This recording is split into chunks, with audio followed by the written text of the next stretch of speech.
All right, so we are starting a completely brand new account. It is the evening of July 28th, so we're past the Canaan banner and the Jezebel banner. In some ways, I think this is the ideal time to start an account. Uh, with the Choose Your Own Limited that is coming out this weekend, as well as the option to pity manipulate to try to get Neja, I think you can't pick better starting champions. I think Diao Chan will be the obvious choice for a new account, and I do think that if you can pick up a Neja and a Diao Chan, I'm curious how the account will go. So we're starting this video series to just to see what it feels like to start a new account. This account will be completely free to play. So I had started a new account about 3 months ago, and I spent a little bit. I spent like $5 to get some extra chests, um, and to maximize some rewards and some of the events. But I'm curious how things go if you're completely free to play. And so we're gonna run this account completely free to play. If we end up taking this series more seriously and get involved in the creator rewards program, we will not be adding the rewards to this account. I have a main account that can benefit from those rewards if we need to. So we're just gonna do some of these beginning quests, and we're not gonna re-roll. So we're not gonna try to maximize Idril. If we get Idril, great. If not, I think there's enough good options. I want to play this in a realistic way, as if somebody that was completely new to the game was starting. For most new accounts, I don't think it matters, but there's that free epic where you can get that Arbiter epic. That's so good. So I'm curious how well she performs in the early game. I have two accounts that I play fairly regularly, but they are much further along and didn't really benefit. I believe she was A5 or easily able to hit A5 before she was accessible, so not so much a concern for them, but we're just gonna. I'll let Lise play the game till we can get our summon of Navras, and we will get a. Oh, I placed him backwards. That's okay. We'll get our Navras, and we will get our. Try to get some of our promo codes, and we'll take it from there. Huh. I may have misplaced him. I think in these early games you have a lot of leeway, but we will find out if we can actually mess up these first rounds. That would be pretty funny. We'll go ahead and drop the ult here. Ah, you take for granted. Oh, we can turn auto ults on already. Thank goodness. Um, we really take for granted some of those quality of life settings that don't always fully unlock until a little bit later in the game.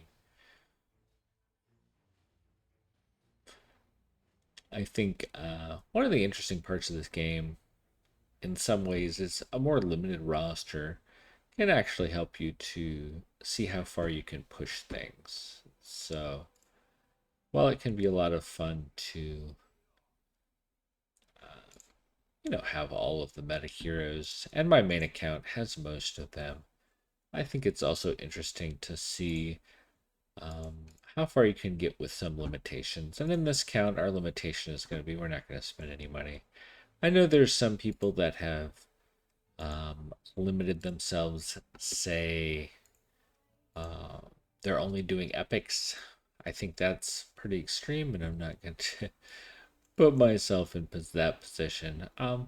I know Slate did a really interesting challenge where she was only using, it was limited to light or dark characters based on the type of account. And well, that's pretty interesting. I probably don't have the patience to do this. I would rather do this series just kind of as a daily video log of what it feels like to start a new Watcher of Realms account, and I think this is a good time to do that. So like I said, we're going to get to the point where we can summon some basic heroes. I will probably stop the recording because you guys probably don't want to watch me endlessly play through some of the basic um, tutorials, but then I'll come back maybe after 30-45 minutes and just um, update what the progress is for the account. I'm also not going to grind it super hard. The goal is to play this account as if somebody was playing an account early on, 30-45 minutes in a day. As we get later, you'll be constrained where you either have to spend money to get more stamina, or you'll be limited in the content that you can do based on your heroes or your gear. So in that way, we'll probably eventually have this series be kind of a full daily log of what the account can push forward. And what we're trying to do is kind of test like, oh, how do we assess where an account is going? How do we make a plan for moving it forward and set realistic goals that people can feel like are accomplishable. Um, I think a lot of the fun of gacha games is seeing how far you can push the content with limitations. And usually the limitations is being a low spender or a free to play. This game is very generous, so I think free to play is an absolutely viable way to play moving into the end game. Probably the only restriction is it's very hard to compete in the end game PvP scene like Arena and GVG at the very top level. But honestly, I think that's some of the weakest content that this game has to offer, and I think you can get the vast majority of the rewards available from those modes without spending any money. They've recently really improved Arena. They've added bot account.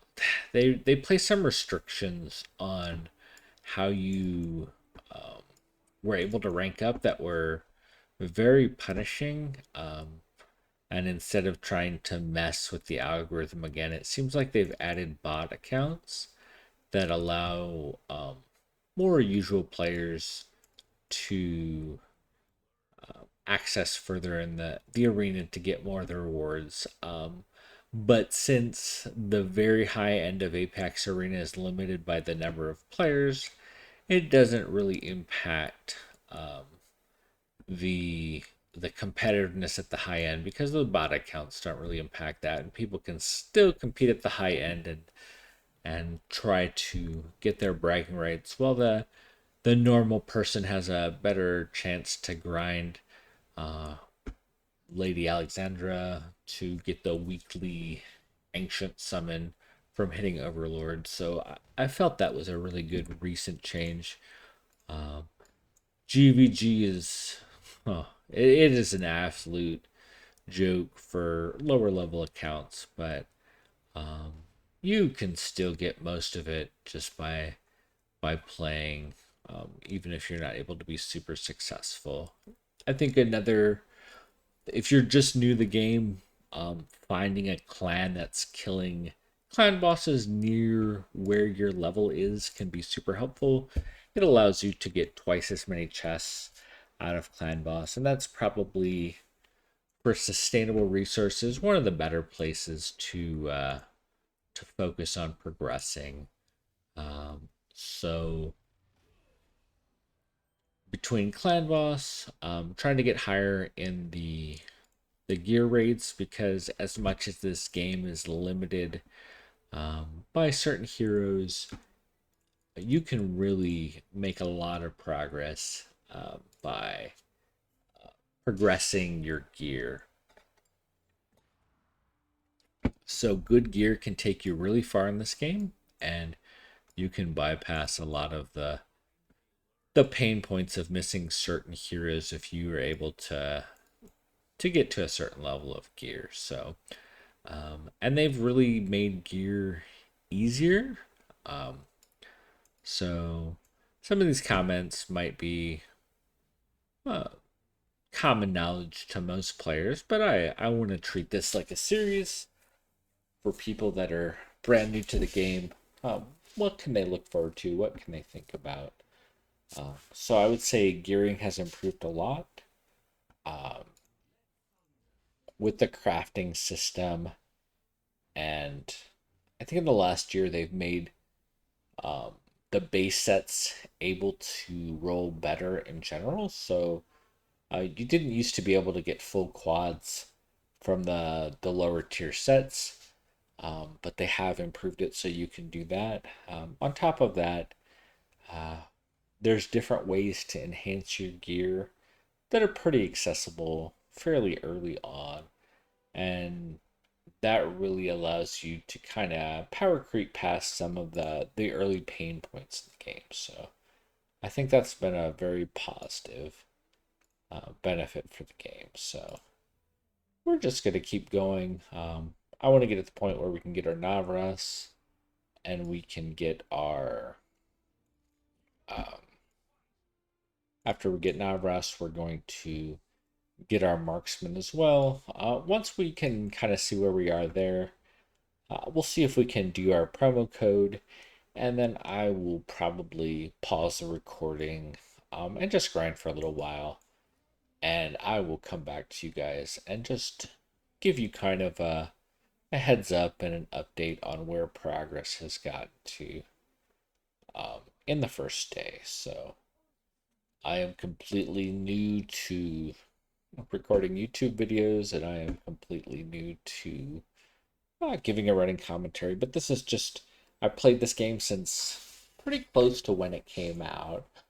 Um, I've watched a lot of content creators, and I've just had a personal interest in, um, I think, creating kind of a a journey through an account. I'm not going to try to be the best at creating guides or any of that.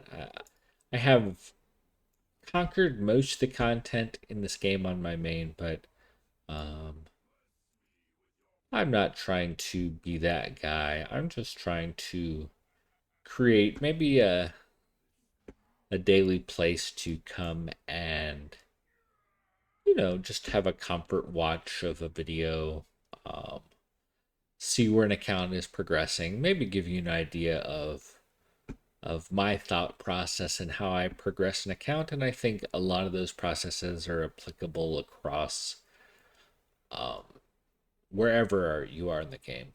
And I've also felt like, there's been a fall off in consistent content coming out for Watcher Realms. And in some ways, it's hard to continue to produce content and rehash the same topics over and over again. So I was kind of inspired. There was um, a former Raid Shadow Legends and Watcher of Brahms content creator Jay Gigs, and he just had a formula when he'd get on every day and just kind of go through his process of his account, just kind of sit there and yap about what was going on. And that's kind of um, my thought process for this video series as well. Just kind of a comfort food video podcast of where a new account is going and what's going on. I'm not super interested in the lore, so we kind of skip through that. Um, there certainly are some people that are into that and like to follow that, but I kind of like this game for strategic depth, um, trying to min max how you can push content. So it looks like we've gotten to the summon. We're going to go ahead and see this first summon is rigged. It will be Navras. He's a very competent mage in the early game. I think he quickly becomes outshined by almost any um, It's not going to let us summon right away. He quickly becomes outshined by almost any um, legendary AoE mage, but that's okay. I think in the early game he was quite serviceable, and he was a great addition to be able to progress. I think this game has done a very good job of recognizing some of those early pain points and helping to mitigate them. So we'll try to use our new hero here to see how we can maximize um, his viability. He does some interesting things with summons and explosions. I know maybe it was a year or so ago back, a lot of people in the new account challenges were able to really push pretty far with him. I think there was a series where people were using only epics, and then there was another series where people were limited to, I think, 2 or 3 legendary heroes. So he was very serviceable in helping people progress in those accounts. So I think um, certainly with the right gear, he can be fantastic to bypass some of those pain points.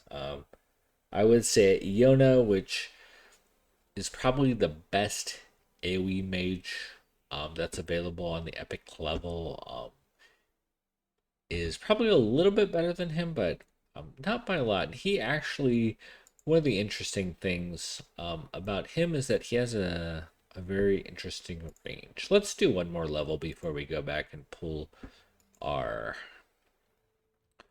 marksman just to show you his interesting range. Because he is able to on his um, I think I need to be able to access his ultimate to show you, but he has an interesting distance. I might have gotten him killed here. We'll see. I think here you'll be able to see it's like he can hit in all of the directions. So in some ways he is better than a lot of AoE mages because he's one of the few. Um, I can't think of another epic that has such a wide range and can hit behind them as a mage. Probably the best epic in terms of range is Idril. She's the one we're hoping for when we pop this marksman summon. But like I said, I'm not re-rolling. We take whatever we get on this account. So it might be forcing me to do this summon now anyway. Let's take a look. Oh, we get raids now. Okay. Like I said, this is Iona. Yeah, it's not going to let me access it. Promotion raids. Okay. We're going to. I think one of my complaints about this game is, especially in the early game, it really railroads you into doing certain content. So it has decided you're going to do promotion raids, and you will do promotion raids. You don't have any say in that. As a new player, I think that's certainly fine. Promoting your characters is a huge power spike, and you can really hinder your early game process if you don't do it. But for people that have been playing for years, um, it can just be frustrating to not be able to do what you want in the moment. So uh, let's, I don't know. I wish there was a way where you could enable or disable tutorials so you weren't so locked into what you did. But I certainly understand people. If people are not promoting their characters and they don't understand the systems of progress in this game, I can see how you could quickly be completely unable to progress and feel like you hit a paywall when instead you just didn't understand the systems of the game. I would argue this is the most one of the most generous mobile games that I'm aware of that is free, um, that has the gacha mechanics that does not really punish you for not spending. And interestingly, there's a lot of ways that you can earn virtual currency, in-game currency without spending as well. That's increased a lot recently through a chess system as well as a goblin event. We're going to go back and claim these rewards. But being able to get the in-game currency can really be super helpful. Oh man, it's not going to let me do that next summon. Um, what are we doing? If we could get that 99 cents, it'd be great to get those 10 summons, but we are all free to play. So this is the way they want you to engage with the in-game shop. Okay, so this summon is pretty important.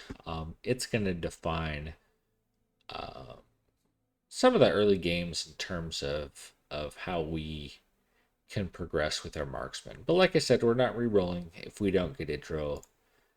We're going to go with who we get. Probably the weakest is Tazira. But yeah, we got probably the weakest, but I think this will be good. We can showcase how, without re-rolling, without having to force ourselves through a lot of pain, we can still make a lot of progress. We'll worry about binding this account later. There's plenty of rewards to get. But I do want to come and get...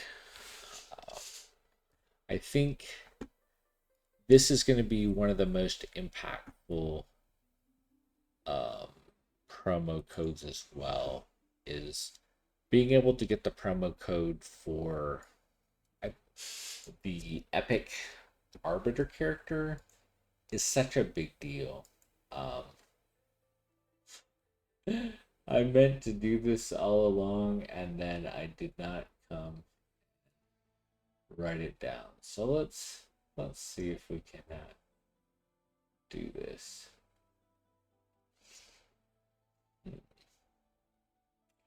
I apologize for this delay. I'm going to go ahead and pause this recording. I'm going to find my promo codes and then we will come back. All right, and we are back. The promo code is free epic third. I think for an early game account, this promo code is just absolutely fantastic. Let's take a look and see if we're able to access it. So we get this option to select an epic hero. So let's see if we're able to... Yeah, we got this unlocked. It'll be under your storage. So you come to storage here. We'll go to materials and we're able to select a hero. Especially for a new account, the choice is obvious. It's Alicia. AI is certainly a great hero, but being able to access an epic arbiter lord with some great skills on the first day of an account is just amazing. So I think this is going to allow us to progress a lot. I'm going to stop rambling now. I'm probably going to take 30-40 minutes to play the game. And then I'm going to come back, close out the day on the account, review the progress we made, and make a plan. Let's kind of look at the events calendar right now. So just kind of an idea of where we're going to be for a new account. So summoning is so interesting on a new account. I think maximizing who you get early on can be so impactful. Your first couple characters are huge. But that's why we get Alicia. This is going to give us access to an Arbiter Lord. Even more important, probably on day 2, we get Eliza, a Piercer Lord. Piercers are just so instrumental in the early game. And the reason why is because of their Lord bonus. So Piercer Lords give all their faction members an increased range. For Gear Raid 3, especially as you progress, you're pretty much going to have a Piercer Lord to conquer some of the content. And I think that's why they added that on day 2, just so you can bypass that roadblock. Day 3, we get a great debuffing and slowing Mage Mari, and then on day 7 we'll get a Watcher Lord. While the Lord is not super great himself, Ein, his Lord bonus is good, and on day 11 of a new account, you get access to limited summoning banner for Sun Wukong, and I think being able to have access to a Watcher Lord early can be such a big deal as well. And just looking at the banners early game right now, they've made some adjustments. Early on, this is just trying to get you to spend. You don't get a lot of divine summons, so even if they're on a 2x, this banner is pretty good for beginning summoners. Hatsuit has fallen off in the end game, but for a new account will carry you so far. Twyla is great. She's essentially, Twyla and Hex are an obvious reference to Joker, but I think with this weekend, we're not going to focus on any of those summons. What we're going to do is we're going to get the exclusive lucky pick. The obvious choice will be Diao Chan. She is just so impactful for being able to heal, and her inspiration will just push you so far. This banner is matched with Corvin. Corvin looks really awful, we'll be honest, and we'll pray we can dodge him.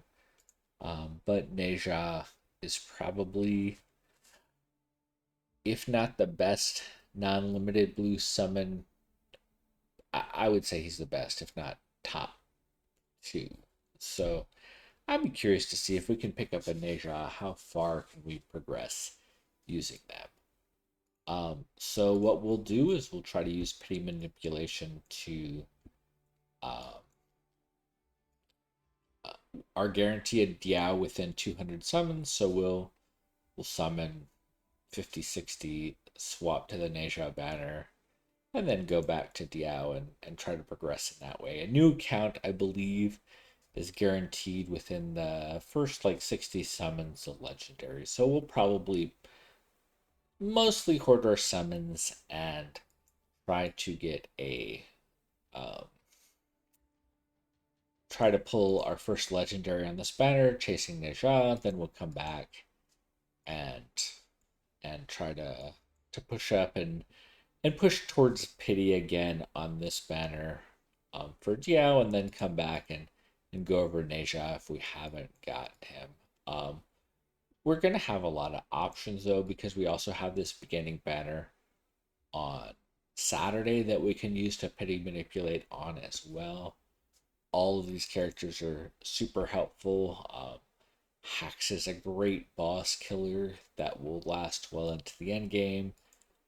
Pharisee, although they've been a little power crept by Draylin, and Narissa is amazing with the team protection. They can reduce the allies' damage, so they have AoE damage reduction. They were the first one with this, and when it's fully booked up, they'll get 25% AoE damage reduction, which will help you progress in boss content so much. So if we're able to snag a Neja early, then we will try to Pity Manipulate on that banner.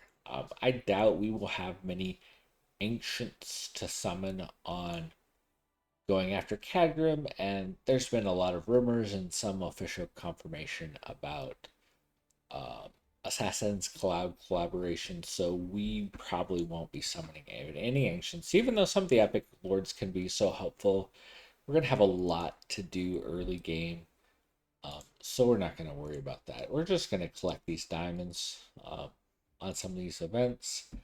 We're going to have some stuff we can do every day. This is another great starting option. If we complete these 7 days, we'll get a free legendary. Any of the legendary lords are great. Some of them are better than others, but the bonuses are just so impactful. And then we'll more than likely instead get one of these legendary heroes. Salazar would not be great because there's a fusion you can do to get him for free. Valkyria would be amazing. While she's been power crap to buy endgame units for a progression unit, she has super long range. She'll pair really well with that epic Arbiter Lord that we got. Setrum would be great. He's helpful at breaking shields for boss content. Um, Great range. Pretty unique. Once again, he's an OG unit that's been somewhat power cut, but for a progression account, great. Kriya is probably one of the worst options to get on this. Although for a new account, certainly usable. I wouldn't invest a lot of resources. Lasir would be good since we did miss the event to get the free Aurelia scale. So coming later into the anniversary, this account is somewhat harmed by missing some of the free heroes. We also didn't get Kanan, um, the prior limited, but they've been doing more um, limited selector banners, so I'm not as stressed about that. Regulus is a good tank. Azor's probably is bad or worse than Kriya. Same with Asp and Epson. Nocturne's been power crept a lot, but certainly usable on a new account. Shamir's awful. Zealous is usable. Allura has a good place in Gear Raid 3, but has probably been crept somewhat. Calypso and Cratch are probably some of the worst options as well. Kai would be decent. Brokir is probably the second best tank in the game, so he would be a great pickup. And Orum's a bad option as well. So these are some of the original heroes. There's a lot of misses in there, but for something that's completely free by just playing the game, I think that's a great option. This is just to try to get you to spend money. Since we are not spending money, that won't do us much good. So we have a beginning trainer account, and we'll probably progress through this just by playing the game. So more free rewards, and this is trying to sell us out of game merchandise. We're not going to mess with that at all. So what I'm going to do now is pause the recording. I'm just going to play through some of the campaign, which is kind of mind-numbing and not that interesting. And once I get to kind of a stopping point, I will come back, review where we're at, and make a plan for tomorrow. All right, so we have come back after about 35 minutes of additional play.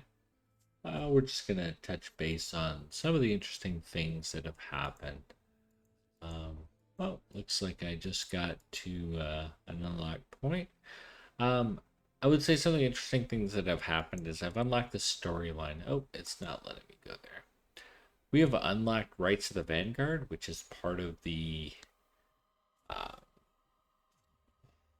the anniversary that's going on right now. So I'm not sure how far we're going to be able to progress, but if you see here, the hero's BP is normalized and gear doesn't matter.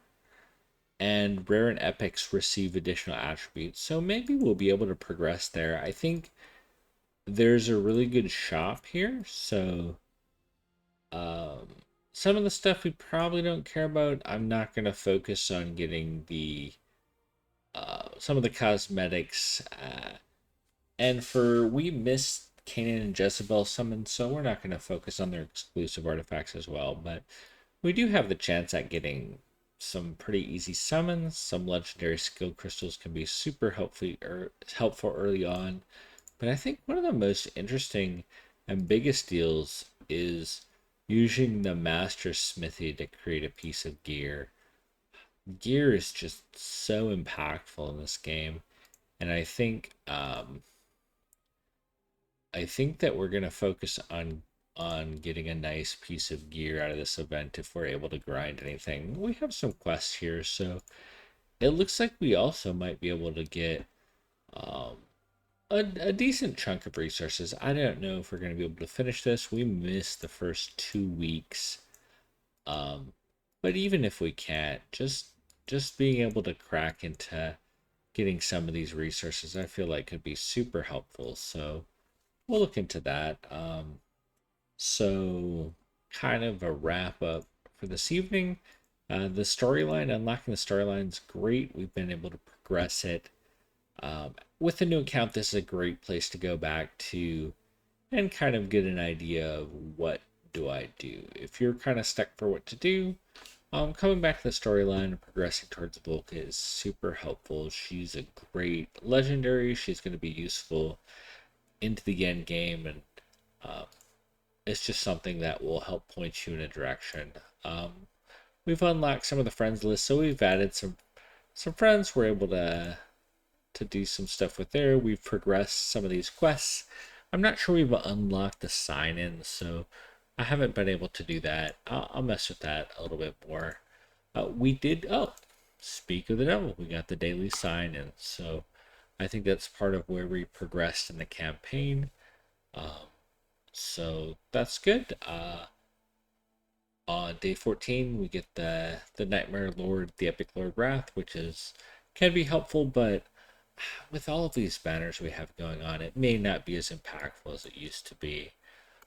We were able to do 2 surveys, so free resources is free resources. I'll never complain about that. We got 2 additional summons doing that. So yeah, we're looking good.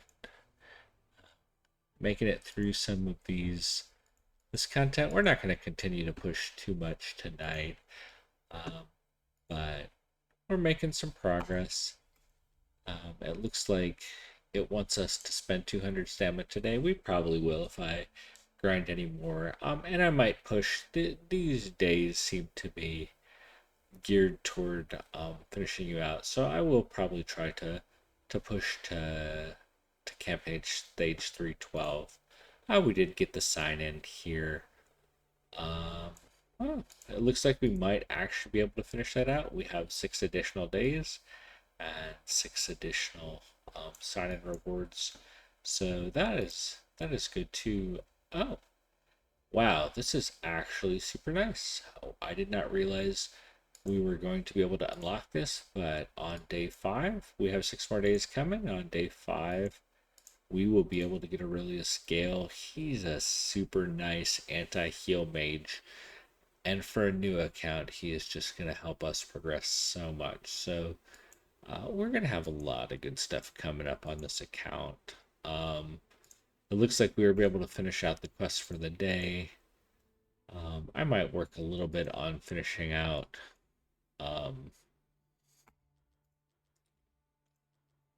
the what is it, the recruits trial for new accounts, just to finish our day 1.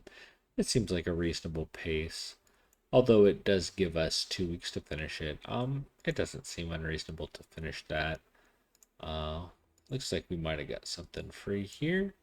Oh yes, so as you progress your campaign, there's going to be different growth funds they want you to pay, but there's a free track where you can get free resources.